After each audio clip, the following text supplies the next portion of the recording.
So yes, I am using pretty inflammatory language, using the word cult, but it does seem to describe what we're dealing with. The leaders are never wrong, evidence doesn't matter, people outside the cult are subhuman and selfish to be shamed and ridiculed.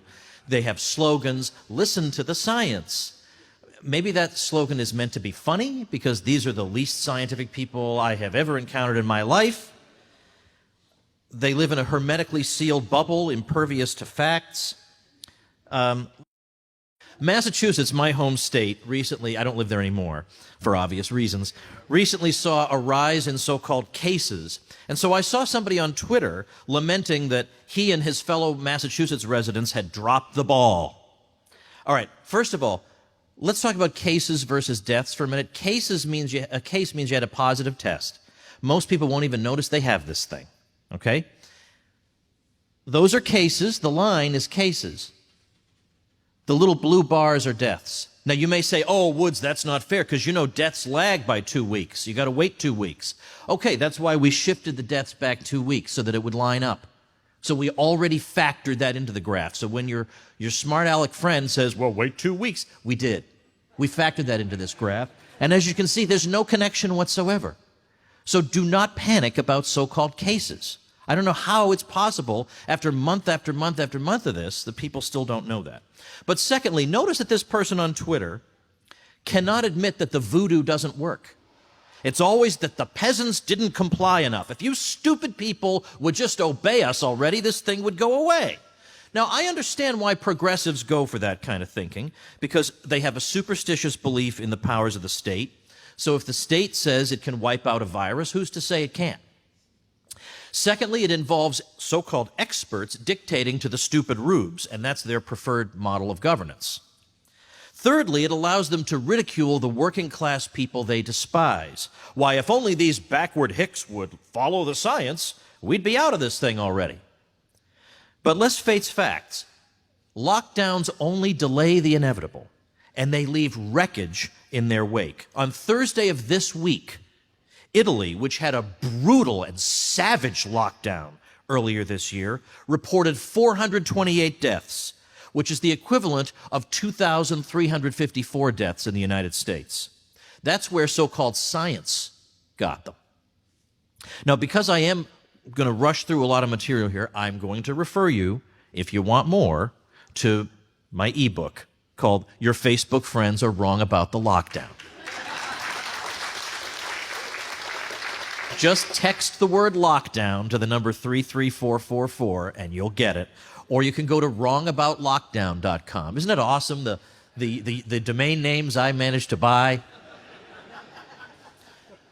Let's just take a few examples. Peru, Belgium, the UK, they had hard lockdowns and high death rates. Belgium and the UK are locking back down, as is much of Europe. Now, when the crazies are faced with this data, they try to claim that such and such country didn't lock down early enough. It can't be that lockdowns don't work. Remember, it's always that the stupid people didn't listen to the science, even though there is precisely zero science behind lockdown. Nobody's recommending lockdowns in any of the literature up to now. There's no guidebook on lockdowns. Well, the reason this lockdown didn't work is you didn't follow the... There is no rule book for lockdowns. Lockdowns weren't even a thing until 2020. And you certainly can't say Spain didn't lock down early and hard, or Italy for that matter, much as they try to. And now the same European countries whose insufferable intellectuals have been lecturing the U.S. for its handling of the crisis are seeing spikes in deaths again. In Italy and the UK, and here and there in other places, at least some people are fighting back. The last lockdown took everything they had. One video, which has gone viral, shows an Italian woman crying that she has lost everything and has nothing to feed her child. I guess she'd better listen to the science, right? What a sick, deranged cult this is.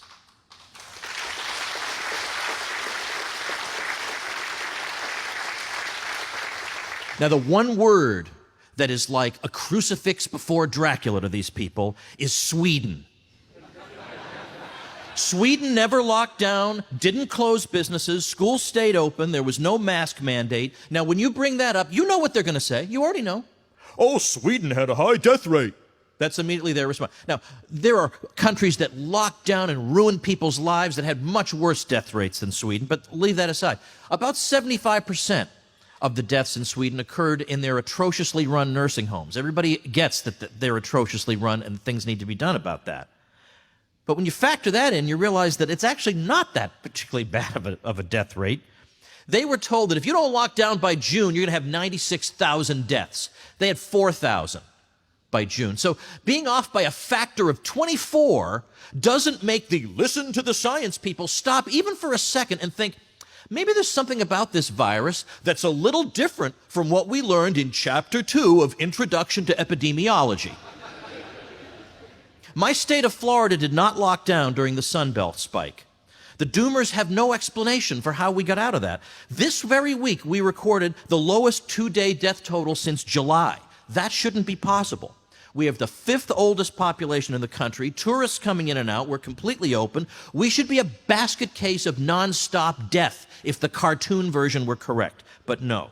Now, there are lots of explanations for why this should be, but no one wants to listen to them. They want to hear the same. For some reason, people are allergic to good news in this. I've never seen anything like it. And I'm going to say something else that's controversial. There are other concerns in the world other than COVID. How about that? Incredible that we should have to say that. Now, I'm going to zip through just some of the problems with lockdowns, some of the non-COVID deaths caused by lockdowns. Every single one of these is backed up with a link from a mainstream source that your friends can't argue with. So you'll get more elaboration on them on a page I made, tomwoods.com/COVID. There's a link to a blog post I did called Deaths by Lockdown, or Death by Lockdown. So tomwoods.com/COVID. So number one, in the UK, we have multiple sources saying there are going to be as many avoidable cancer deaths as COVID deaths because of this crazy nonsense. Then we have a UN report in April saying that the radical disruptions of commerce could result in hundreds of thousands of additional child deaths this year, and also 42 to 66 million children could fall into extreme poverty as a direct result. Then we have deaths of despair, drug and alcohol overdose, and suicide, estimated in excess, an excess number of those of 75,000. UNICEF warning of 1.2 million child deaths due to causes related primarily to the lockdowns. We have estimates of up to 100, this is Oxford University's Sunitra Gupta has been mentioning this quite a bit recently, up to 130 million people are at risk of starvation because of the possibility of famine caused by these lockdowns and supply chain disruptions in several dozen places around the world. Suicidal ideation is exploding in the United States. It used to be that between 18 and 24, 25, but somewhere between 6.8% and 11% of people in that group would contemplate suicide in a 12-month period. Now it's 25.5% of them contemplating it in a 1-month period. Now remember, those lives don't count. The cult doesn't care about those lives. They don't count. The CDC estimates nearly 94,000 non-COVID excess deaths this year, and this includes cardiovascular conditions, diabetes, cancer. Many of these were caused by the cancellation of allegedly non-essential care in the midst of the panic. We know from The Lancet that during lockdown, people with dementia or severe mental illness had a higher risk of excess death. Dementia patients a 53% chance greater of death, and 123% greater chance of death among elderly patients with severe mental illness. Then finally, even the New York Times reports that as a direct result of the lockdowns, there will be, over the next 5 years, 1.4 million excess tuberculosis deaths, 500,000 excess HIV deaths, and 385,000 malaria deaths. This is the greatest public health fiasco in the history of the world, and the media has distorted it so badly that much of the general public is celebrating villains and hissing at heroes, and even, perversely enough, celebrating the destruction of their own lives and their children's lives. Now, you remember that creep Zeke Emanuel, who told us we cannot return to normal till there's a vaccine. You can't have conferences, concerts, sporting events, religious services, dinner in a restaurant, things that you live for. You can't have that. You can stay home and stare at the wall if you like, You'll still be alive. Can't have that till we have a vaccine. And he says, yeah, it's going to be tough to go 18 months, quote, without schooling and income and contact with your friends and extended family. Okay, that guy's advising Joe Biden on the virus. And what did he say? One of the important things for all your readers to look at is Italy. Italy did a nationwide lockdown. We've never gotten as low as Italy is today. We needed that kind of process nationwide. We did not have that. So first of all, we need, he says, a nationwide lockdown that lasts 8 weeks. Okay, how's Italy doing now, you bozo, right? It's exactly what everyone tried to tell you. The virus just comes back. I mean, what are you talking about? And then Dr. Fauci said the same thing. We were too stupid. When we shut down, in reality, only about 50% of the nation shut down. In Europe, 95% of all activities were shut down. That's why they did well. Okay, well, now you look at what's going on in Europe. The Daily Beast just wrote, what's particularly troubling about the return of COVID in Italy is that the country has done everything experts like Dr. Anthony Fauci have been advising. Well, what a surprise. Who could have predicted that? Except, I guess, people outside the hermetically sealed bubble who've been paying attention for the past 7-8 months. So lockdowns don't even work, except to suck the joy out of life, decimate people's savings, ruin their livelihoods, delay necessary health procedures, disrupt supply chains, thereby threatening famine, cause 2 million excess deaths from TB, HIV, and malaria, and lead to depression and despair. This should be excruciatingly obvious by now, and yet we have a shocking number of people who think this is what needs to be done, more of what failed the last time. Now, the other preferred form of voodoo, other than the lockdowns, is masks. We've been told that if only Americans had worn masks for 6 weeks, this whole thing would have been over quickly. The problem is the charts don't bear this out. I mean, believe me, I wish masks could solve the problem. I wish just 6 weeks of that, and then that'd be great. But it turns out not so. All right, here's the UK. Now, the UK introduced a mask mandate. Let's try and guess where on that chart the mask mandate went into effect. Was it maybe up at the top? They put it in and said, okay, now we really need the mask mandate? It was there. Would you have guessed there? Could I have held a competition? See who could predict where the mask mandate was introduced? Spain. Okay. Well, I bet when they got all the way up there, they said, we sure need a mask mandate. Where'd the mask mandate come in here? Right there. So the whole thing's over, and then they said, let's put masks on. Okay, let's go on. Let's go to the next one. Italy. Okay, now Italy, I will tell you, in April, so right as it's starting to come down, they did say you have to wear masks in shops and on public transportation. But when did they require masks outdoors? Let's take a look. Right there. And as you can see, the virus has been wiped out. All they had to do was wear masks for 6 weeks. Let's go to the next one. France. Take a guess. Where do you think? Right there. Obviously, as you can see, the virus is gone. Just wear masks for 6 weeks. All right, let's keep going with the voodoo. Let's see. Belgium. All right. Obviously, right? All the data points to it. That's where the mask mandate went into. Let's keep going. Why the heck not? We got Germany. Where? Just as it's coming down, it's already coming down, so no doubt the masks get the credit for it coming. It was already coming down anyway. The state does this all the time. Things come down anyway on their own. They take credit for it. Let's keep going. Austria. Where? Maybe up at the top? Oh, no, here. And as you can see, the virus has been wiped out. Let's go to the next one.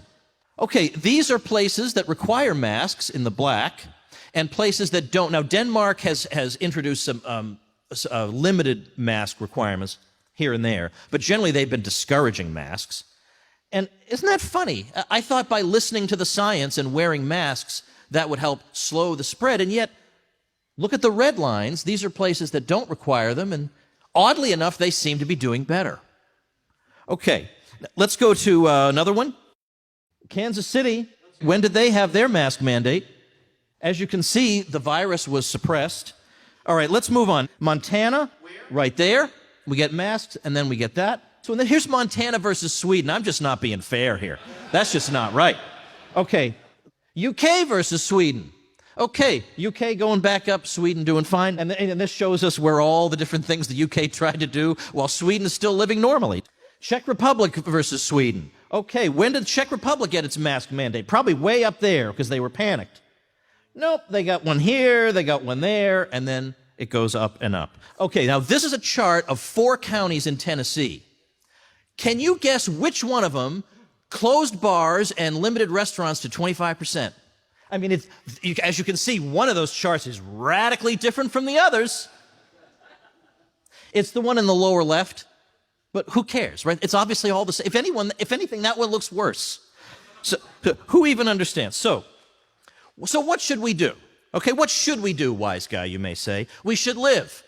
We should protect the vulnerable and let everybody else live. And some people say, thank you. Some people say, oh, that's impossible. You can't do that. That's what they say. You know, they're having too much fun depriving you of everything that you enjoy. So that's impossible. We can't follow that strategy. Well, I have links at that tomwoods.com/COVID page that show you exactly how possible it is.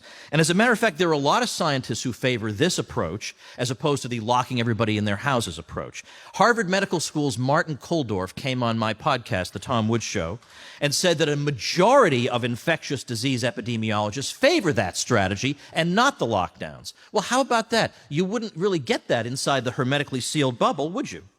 And 3 scientists who favor this, from Stanford, Harvard, and Oxford, said this: if we continue to use unsuccessful age-wide lockdown measures to suppress the disease, unless we have an improbably safe and effective vaccine, it could take several years for the epidemic to come to an end. It is exceedingly unlikely that the measures available to protect older people could be maintained for that long. If focused protection is used, the pandemic would likely be over in 3 to 6 months. On Twitter, Alex Berenson, who's been excellent on this, says, virus gonna virus. We can live with that reality and manage the consequences, like adults, mainly by making sure our hospitals are prepared, and they are. Or we can destroy our society for a virus most people won't even know they have, and those are our only choices. Pennsylvania's Secretary of Health reminded us that even with a vaccine, they're not going to leave us alone. After people get the vaccine, she said, they're still going to wear masks. They still need to social distance and avoid large gatherings. What is the point? And meanwhile, the midwits are constantly saying anytime people gather together that it's a super spreader event, except when it's a protest that I politically favor. So when Trump had a rally in Sanford, Florida, everybody was saying, oh, death everywhere, death, death, super spreader.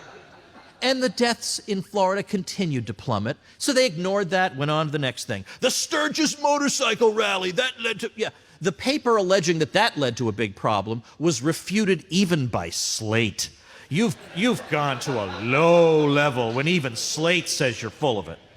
So all I can say is doomers must have no idea the extent to which normal life has resumed in many places. I witness in Florida 20 things a day, which, if the cartoonish view of the virus were correct, should result in mass death, and none of them do. Life goes on. What is the point of indefinitely depriving ourselves of what makes life worth living so we can live in an antisocial dystopia? Why are we staying alive? So we can sit home and stare at the wall? And then meanwhile, on top of the zillion deprivations our kids are suffering, there are the more subtle ones. They're growing up to think it's normal to view other people with suspicion and avoid gestures of affection. Babies and infants are experiencing a world where they can't see adult faces or a human smile. And even the old people we're trying to protect are dying from social isolation. All these things, this is my last statement, all these things that we've been told to give up, which is affection and friendship from less than 6 feet away, and indeed large gatherings and family celebrations and companionships, and all these things are not, as Lord Sumption says, optional extras. These things are life itself. Life comes with risks, some of them moderate, some of them severe, some of them limited. But sooner or later, it's going to be exceedingly obvious. Hiding in your house doesn't solve it, and masks don't solve it. At one point or another, you have to assess your own level of risk and live the one life you get. Thank you.